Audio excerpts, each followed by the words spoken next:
நடக்கக்கூடாதது நடந்துருச்சு. நானும் மனுஷன் தானே. அந்த நேரத்தில் அத்தனை பேர் பாதிக்கப்பட்டு இருக்கும் போது எப்படி அந்த ஊரை விட்டுட்டு என்னால் கிளம்பி வர முடியும்?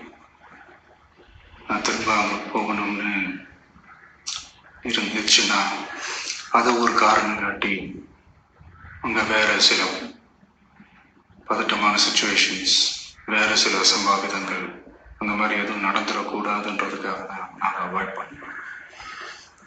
இந்த நேரத்தில் சொந்தங்களை இழந்து தவிக்கிற அத்தனை குடும்பங்களுக்கும் என்னுடைய ஆழ்ந்த இரங்கலை தெரிவிச்சுக்கிறேன். எனக்கு தெரியும் என்ன சொன்னாலும் இது ஈடையாகாதுன்னு எனக்கு தெரியும். ஹாஸ்பிட்டலில் ட்ரீட் பண்ணிட்டு இருக்கிற எல்லாருமே சீக்கிரமாக க்யூர் ஆகி வரணுன்றதை இந்த நேரத்தில் நான் வேண்டிக்கிறேன். கூடிய சீக்கிரமே உங்க எல்லாரையும் நான் சந்திக்கிறேன். இந்த நேரத்தில் எங்களுடைய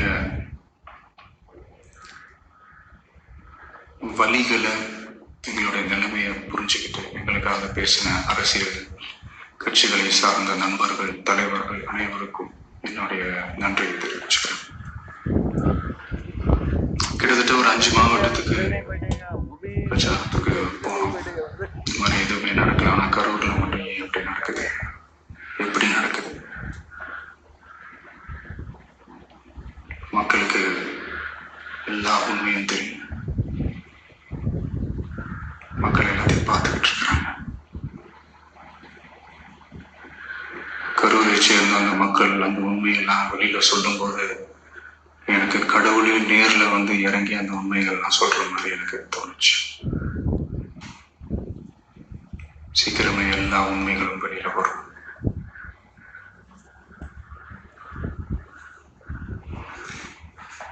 எங்களுக்கு தரப்பட்ட இடத்துல நாங்க போய் அந்த ஸ்பாட்ல நின்று நாங்க பேசிட்டோம். அதை தாண்டி எந்த தவறும் எங்க சைட்ல நாங்க எப்படி செய்யலை.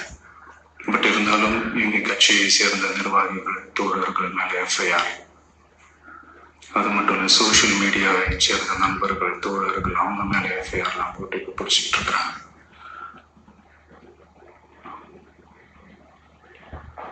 சிஎம் சார், உங்களுக்கு ஏதாவது இந்த பழி வாங்கணும் அப்படின்ற எண்ணம் ஏதாவது இருந்துச்சுன்னா என்ன வேணாலும் பண்ணுங்க. அவங்க மேல கை வைக்காதீங்க. நான் ஒன்று வீட்டில் இருப்பேன், இல்லை நான் ஆஃபீஸில் இருப்பேன். என்ன வேணாலும் செய்யுங்க. நண்பர்களே, தோழர்களே, நம்மளோட அரசியல் பயணம் இன்னும் ஸ்ட்ராங்கா, இன்னும் தைரியத்தோட கண்டினியூ ஆகும். தேங்க்யூ. அனைவருக்கும் வணக்கம். என் லைஃப்ல இந்த மாதிரி ஒரு பெயின்ஃபுல்லான ஒரு சிச்சுவேஷனை நான் ஃபேஸ் பண்ணதே கிடையாது. மனசு முழுக்க வலி மட்டும்தான். இந்த சுற்றுப்பயணத்துல என்னென்ன மக்கள் பார்க்க வராங்க, அதுக்கு ஒரே ஒரு காரணம் தான், அவங்க என் மேல வச்சிருக்கிற அன்பும் பாசம்.